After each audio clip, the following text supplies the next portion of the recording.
विद्यार्थियों नमस्कार।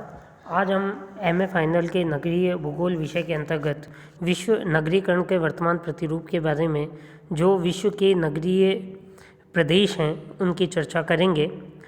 तो हम बात प्रारंभ करते हैं कि नगरीकरण का जो उच्च स्तर है हमें वो विकसित देशों में दिखाई देता है तथा नगरीकरण की जो वृद्धि दर है वो हमें विकासशील देशों में अधिक दिखाई देती है।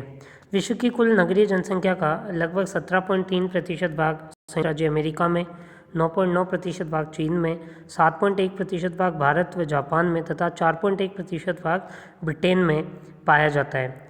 कुल जनसंख्या में नगरीय जनसंख्या का प्रतिशत जो होता है वह नगरीकरण स्तर के सूचक के रूप में प्रयोग किया जाता है, अर्थात कुल जनसंख्या में कितनी नगरीय जनसंख्या है वह उस देश के नगरीकरण स्तर को इंडिकेट करती है। विश्व के विभिन्न देशों को हम 5 नगरीय वर्गों में विभाजित करते हैं और उसी आधार पर हम आज बात करेंगे कि कौन कौन से भाग ऐसे हैं जहां अति सघन नगरीय भाग हैं तथा कहाँ अति न्यून नगरीय भाग है, और उन नगरीय प्रदेशों की स्थितियां या उन देशों के आधार पर हम ये आकलन कर सकते हैं कि विकसित देशों में नगरीकरण का स्तर उच्च क्यों पाया जाता है और विकासशील देशों में नगरीकरण की वृद्धि दर अधिक क्यों होती है। इन सभी कारणों पर हम आज चर्चा करेंगे। तो पहला जो हमारा प्रदेश है उसकी हम चर्चा प्रारंभ करते हैं, उसे हम कहते हैं अति निम्न नगरीकृत प्रदेश। अति निम्न नगरीकृत प्रदेश जो है वह नगरीकरण का जो स्तर है वो 20% से कम होता है। अधिकांश अफ्रीकी और एशियाई देश इस श्रेणी के अंतर्गत आते हैं। यहाँ नगरीकरण का अति निम्न कारण ये है कि यहाँ औद्योगिकरण बहुत ही कम होता है तथा कृषि भी उन्नत अवस्था में नहीं है। यहाँ जो परंपरागत कृषि पद्धतियाँ पाई जाती है, सघन जनसंख्या जमाव है, लेकिन औद्योगिकरण नहीं होने से समूह ग्रामीण क्षेत्रों में ही कृषि पर निर्भर होता है। एशिया में न्यूनतम नगरीकरण स्तर जो है वो 4% भूटान में मिलता है।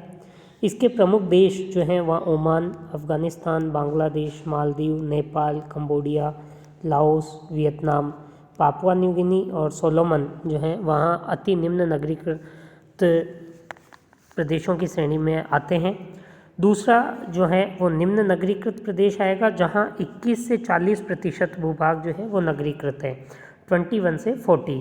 इसमें जो भाग आते हैं उसमें उत्तरी पश्चिमी अफ्रीका, ओसेनिया का माइक्रोनेशिया, पोलिनेशिया, पूर्व सोवियत संघ का कुछ भाग, पुर्तगाल, अल्बानिया, बोल्विया, पराग्वे, मध्य अमेरिकी देश, भारत और चीन भी इसी में आते हैं। नगरीय जनसंख्या में अत्यधिक वृद्धि होती है, आर्थिक विकास यहाँ का तीव्र होता है, परंतु ग्रामीण जनसंख्या में भी अत्यधिक वृद्धि से नगरीकरण के स्तर में कोई परिवर्तन नहीं आता है। तो ये जो भाग है यहाँ आर्थिक विकास की गति तीव्र होती है, विकास की तीव्र गति होने के उपरांत भी ग्रामीण जनसंख्या की जो वृद्धि दर है वो अधिक रहती है। तो इस वजह से नगरीय और ग्रामीण जनसंख्या में अगर तुलना करें तो नगरीकरण का स्तर उच्च नहीं पाया जाता है। तीसरा आता है मध्यम नगरीकरण प्रदेश, जिसमें जनसंख्या जो है वो 41 से 60% नगरीय प्रदेशों में निवास करती है।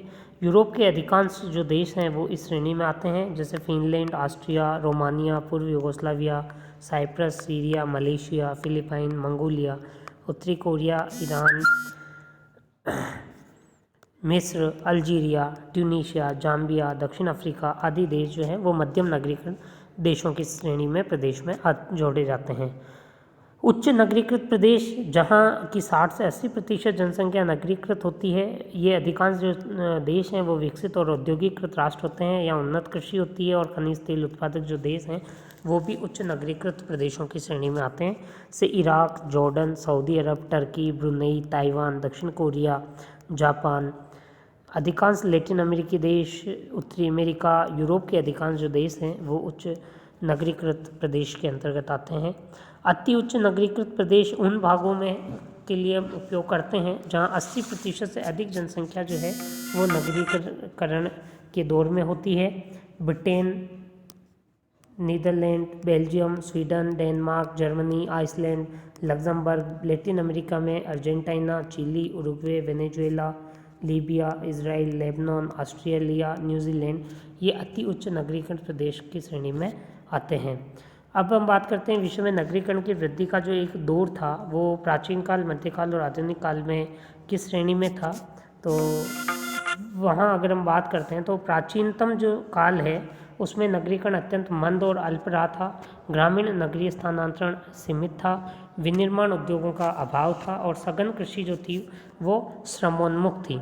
तो प्राचीन काल में नगरीकरण अत्यंत मंद होने का कारण ग्रामीण और नगरीय स्थानांतरण का सीमित होना, विनिर्माण उद्योगों का अभाव होना तथा सघन कृषि श्रमोन्मुख होने के कारण अधिकांश जनसमूह ग्रामीण क्षेत्रों में निवास करता था। इसमें जो काल आता है वो है ग्रीक और रोमन काल।